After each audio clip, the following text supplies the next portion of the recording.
மறுபடியும் வந்துட்டேன். உங்களோட அன்னபூர்ணி கிருஷ்ணன். ரொம்ப சந்தோஷம். நல்லா நீங்கள் எல்லாருக்கும் சப்ஸ்கிரைப் பண்ணியிருக்கீங்க, கமெண்ட்ஸ் குட் கமெண்ட்ஸ் கொடுத்துருக்கீங்க.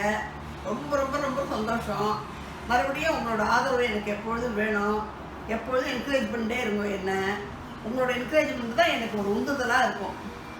இன்றைக்கி உங்களுக்கு தோசை மிளகா அப்படி பண்ணி காமிக்கலாம்னு நினச்சிட்டு இருக்கேன். சட்னி பொடின்னு சொல்லுவோமே, இட்லி தோசைக்கெல்லாம் தொட்டுக்க, அது வந்து பண்ணி காமிக்கலாம்னு நினச்சிருக்கேன். அதுக்கு என்ன பொருள்லாம் வேணும் அப்படின்னாக்க, நீங்கள் பண்ணுற தோசை மிளகா அப்படியே மற்றவங்களோட வித்தியாசமாக இது வந்து கொஞ்சம் டிஃப்ரெண்ட்டாக இருக்கும் உங்களுக்கு. ஓகே. ஏன்னா வந்து இது நல்ல ஸ்மெல், வறுக்கும் போதே உங்களுக்கு ஸ்மெல் வந்துடும். நான் எள்ளு அதெல்லாம் போடுவேன், அதனால உங்களுக்கு வித்தியாசமாக இருக்கும். அதை நீங்கள் பாருங்க, பார்த்தா உங்களுக்கே தெரியும் அது என்ன வித்தியாசம்னு சொல்லிட்டு. இந்த டேபிள் ஸ்பூனால் 3 ஸ்பூன் உளுத்தம்பருப்பு, 1.5 ஸ்பூன் கடலைப்பருப்பு, அப்புறம் அதுக்கு வேணுங்கிற நான் வந்து மிளகா மொத்தம் இதில் காரமே இல்லை, அதனால ஒரு 20 மிளகா எடுத்துட்டுருக்கேன். நீங்கள் காரத்துக்கு ஏற்ற மாதிரி காரம் நம்ம இருந்ததுனாக்கா நீங்கள் ஒரு 10-12 மிளகா போட்டால் போகிறோம். அப்புறம் அதுக்கு கொஞ்சோண்டு புளி, சுண்டைக்காய் அளவு புளி. ஏன்னா இந்த சப்போஸ் காரம் இதெல்லாம் இருந்தால் காம்பன்சேட் பண்ணிடும். இதால் ஒரு 1/4 ஸ்பூன் வெல்லம். அப்புறம் உப்பு வந்து எள்ளு வந்து இதால் ஒரு 1 ஸ்பூன் போட்டுருக்கேன். இந்த ஸ்பூனால் 1 ஸ்பூன் போட்டுருக்கேன். உப்பு வந்து தேவையான அளவு போட்டுக்கலாம். நீங்கள் நான் போடும்போது உங்களுக்கு அளவு காமிக்கிறேன். பெருங்காயம் ஒரு டீஸ்பூனால் 1/4 ஸ்பூன் போட்டேன். 1/4 டீஸ்பூன் போகிறோம். இப்போ நம்ம எள்ளை வந்து ட்ரையாக வறுத்துடலாம். காஞ்சிருத்து முதல்ல எண்ணெய் போட்டுட்டு ட்ரையாக வறுத்துருக்கோம். வாசனை வந்தா போகிறோம். சவக்கணும், ரொம்ப சவக்கணும் அவசியம் இல்லை. லைட்டு கோல்டன் ப்ரௌன் ஆனால் போகிறோம். மாமி ஸ்வீட்டோட ஆரம்பிப்பேன்னு நினச்சேனே. ஃபஸ்ட்டு ஸ்வீட் பண்ணியாச்சு. கம்பேக்கு வந்து நடுப்புற பண்ணிக்கலாம். இது போர் இந்த சவுந்து வந்தால் போகிறோம்.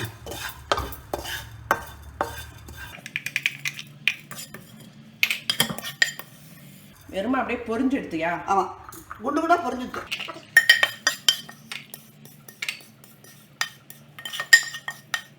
சும்மா 2 டீஸ்பூன் எண்ணெய் விட்டுங்க.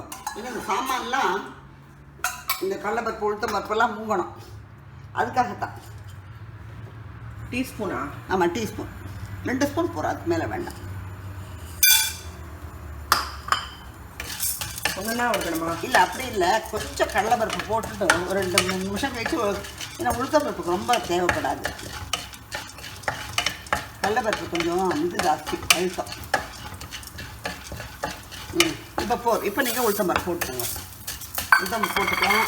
இல்லை வந்து இன்னும் 2-3 ஒரு 5 நிமிஷம் கழிச்சு மிளகாவத்தில் போட்டுக்கலாம். ஏன்னா மிளகாவத்தில் போட்டால் துள்ளும் அது. நம்மளால் இதை வந்து இது பண்ண முடியாது. ஏன்னா மிளகாவத்தில் அவ்வளோ தேவைப்படாது.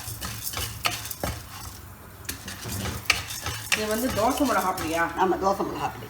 நம்ம இதில் என்ன இது டிஃப்ரெண்ட் அப்படின்னாக்க, உங்களுக்கு எள்ளு போடுறது, அப்புறம் வந்து வெல்லம், புளி, அது எல்லாரும் போட மாட்டான். அப்புறம் உளுத்தம்பருப்பு குவான்டிட்டி, கடலைப்பருப்போட உளுத்தம்பருப்போட குவான்டிட்டி நிறைய இருந்ததுனா தான் வாசனையாக இருக்கும். ஒயிட் எள்ளு மட்டும் தான் போடணுமா? இல்லை, கருப்பல் போடலாம். அதை வந்து நல்லா ஊற வச்சு களைஞ்சு அப்புறம் வறுக்கணும். அதை இல்லை, நான் என்ன கேட்குறேன்னா, இது இல்லைன்னா சப்ஸ்டியூட் பண்ண முடியாதா? பண்ணலாம். நம்மளுக்கு வேலை ஜாஸ்தி அவ்வளோதான். டேஸ்ட்டெல்லாம் இதோட இன்னும் அது ரொம்ப நல்லது. டேஸ்ட்டெல்லாம் ஒன்று தான். ஓகே. அதை களைஞ்சு வடிகட்டிட்டு அப்போ கொஞ்சம் காத்தாட உணர்த்திட்டு தான் வறுக்க முடியும். அதை ஒரு நாளைக்கு எள்ளு பொடியும் பண்ணி காமிச்சிருக்கோம். பண்ணலாம். இப்போ பாருங்கள், வாசனை லைட்டாக வந்துட்டு. இப்போ நீங்கள் மிளகாவத்துலையும் போட்டுருங்க.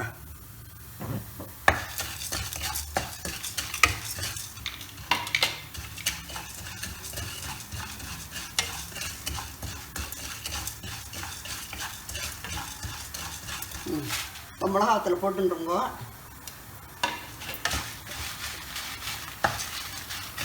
ஆனால் கேஸ் அணைச்சப்புறம் நீங்கள் புளியும் அதிலே போட்டு வறுத்துட்டுருங்க. கேஸ் அணைச்சப்புறம் போட்டால் போகிறோம். புளியும் உப்பையும் அதிலே போட்டு 2 பெரட்டுனா போகிறோம். கேஸ் அணைச்சப்புறம் வெல்லமும் போட்டு பரவாயில்லையா? அது விழுந்துட்டு அது பரவாயில்ல, ஒன்றும் தப்பு இல்லை. அதனால் மிஸ்டேக் ஒன்றும் கிடையாது. ஆமாம், கோல்டன் ப்ரௌனா வறுத்தாதான் வாசனை. 2 ஸ்பூன் ஒரு ஜாஸ்தி எண்ணெய் விட்டுக்காதீங்க. இதில் என்ன சாதாரணமாக எல்லோரும் பண்ணுறதோடு என்ன வித்தியாசம்னாக்க, இந்த எள்ளு, வெல்லம், புளி, அதுதான் வித்தியாசம். இப்போவே மணக்கிறது வேறு மிளகா அப்படி வாசனை மணக்க பண்ணணும் எல்லாருமே. இப்போ போகிறோம். இப்போ அனுப்பிச்சிடுறேன். இந்த சூட்டுக்கு, இந்த இல்பச்சட்டியோட சூட்டுக்கு அது நல்லா வந்துடும். இப்போது இந்த புளியும் இவ்வளோதான் புளி, சுண்டைக்காய் அளவு புளி, அதையும் போட்டேன். உப்பையும் போட்டுருங்க. அப்படியே இந்த ஸ்பூனால் ஒரு 1.5 ஸ்பூன் போட்டுருங்க. அதுக்கு மேலே வேண்டாம். கல்லுப்பை சில சமயம் எல்லாத்துக்கும் பண்ண முடியாதுங்கிறதுக்காக மிக்சியில் விப்பரில் போட்டு ஒரு சுற்றி வச்சுட்டோம்னாக்க அது நல்லாயிருக்கும். ஏன்னா கல் உப்பு தான் உடம்புக்கு நல்லது. நீ தான் என்னோட அம்மா எல்லாத்துக்கும் தெரியும். ஆனால் நான் இதெல்லாம் சொல்லியிருக்கேன். ரைட்டு பாருங்க. அது இப்பச்சடி சூட்டுக்கு எப்படி வருது பார்த்தீங்களா? ஒன்னால தான் எனக்கு வந்து இந்த கல் உப்பெல்லாம் பழகங்கிறது. ஆமாம், அவளுக்கு இன்னைக்கு சொல்லு. ஆமாம், கல் உப்பு தான் நான் சொல்லியிருக்கேன் பசங்களுக்கு. கல் உப்பு தான் நல்லது. டேபிள் சால்ட்டை கூடுமான வரைக்கும் அவாய்ட் பண்ணிவிடுங்கோ. தீராது வதக்கிற கறிக்கு டேபிள் சால்ட்டு தான் போடணும் அப்படிங்கும்போது யூஸ் பண்ணால் போகிறோம். மற்றபடி எல்லாத்துக்கும் கல் உப்பு தான். இப்போது கேஸை அணைச்சிட்டேன். இப்போ பெருங்காயத்தை போட்டுட்டு இந்த வருங்க, இந்த ஸ்பூனால் ஒரு 1/4 ஸ்பூன் போட்டிருக்கேன் பெருங்காயம். அதுக்கு மேலே வேண்டாம். வறுக்கணும். இந்த சூட்டுக்கே அது இது கலந்துதான் போகிறோம். அணைச்சப்பறம் தான் போட்டிருக்கேன். அணைச்சப்பறம் தான் போட்டிருக்கேன். இதெல்லாம் ஹீட் இருக்கேன் உங்களுக்கு, அதனால் போகிறோம். இந்த ஹீட்டுக்கு வறுத்தா போகிறோம். எல்லாம் இதாக இருக்கட்டும், புளியாக இருக்கட்டும், உப்பாக இருக்கட்டும், எல்லாம் நீங்கள் அணைச்சப்பறம் போட்டால் போதும். கேஸில் இருக்கும்போது போட வேண்டாம். இப்போ நான் ஆறினோன்னா அரைச்சிட்டு உங்களுக்கு காமிக்கிறேன். அப்போ எல்லாம் போட்டாச்சு. அரைக்க வேண்டியது. ஆமாம், எல்லாம் போட்டாச்சு. வெறும் அரைக்க வேண்டியதான். ஆமாம், சரி. அரைக்கும் போது இந்த எள்ளை சேர்த்துட்டு அரைக்கலாம். ஓகே. இந்த பற்றியெல்லாம் அரைச்சாச்சு. என்ன கலர் பாருங்க, நல்ல சூப்பர் கலர் காம்பினேஷன். இந்த எள்ளை வந்து நீங்கள் என்ன ஒரு இந்த எள்ளு முதல்ல வறுத்தோம் இல்லையா, எண்ணெய் விடாமல் அந்த எள்ளை போட்டு ஒரு சுற்றிட்டு அதுக்கப்புறம் மீதி எல்லா பொருளும் போட்டுங்க.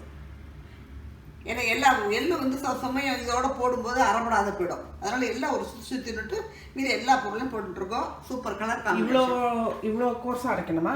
இது நைஸாக தான் இருக்குது. இது மாதிரி அரைச்சா தான் மிளகா. அப்படி ரொம்ப நைஸாகவும் இருக்கக்கூடாது, ரொம்ப குறைன்னு இருக்கக்கூடாது. கரெக்டு இது இந்த மாதிரி. சரி. இது மாதிரி அரைச்சிருங்க. நல்லா இது பிடிச்சவா வந்து சாதத்தில் பருப்பு பொடி மாதிரி இதை போட்டு சாப்பிடலாம். அப்பளத்தை சுட்டுண்டு எல்லாம் இருக்கு. சூப்பராக இருக்கும். மிளகா பொடி சாதம். ஆஹா, அருமை. வரும். ஆமாம், சுட்டப்பழம். காய்ச்சினப்பழம் கூட வயசான சுட்டப்பழம் போகிறோம். நல்லெண்ணெயோ தேங்காய் எண்ணெயோ ஊற்றின்னு சாப்பிடுங்க. சூப்பராக இருக்கும். நல்ல கலர் காம்பினேஷன், மனமாக இருக்கும். இது வித்தியாசமான சட்னி, தோசை மிளகா அப்படி நீங்கள் ட்ரை பண்ணி பாருங்கள். உளுத்தம்பருப்பு கூட போடுறதுனால வாசனை அதிகம். கடலைப்பருப்பு, உளுத்தம்பருப்புல பாதி கடலைப்பருப்பு. நீங்கள் எந்த மெஷர்மெண்ட் வேணால் எடுத்துங்க. நீங்கள் பண்ணி பாருங்க. உங்கள் ஃபீட்பேக்கை சொல்லுங்க. அப்புறம் அடுத்த ரெசிபியும் மறுபடியும் உங்களை மீட் பண்ணுறேன் நெக்ஸ்ட் ரெசிபியோட. ரொம்ப ரொம்ப சந்தோஷம் உங்களை எல்லாம் மீட் பண்ணது எனக்கு. தேங்க்யூ.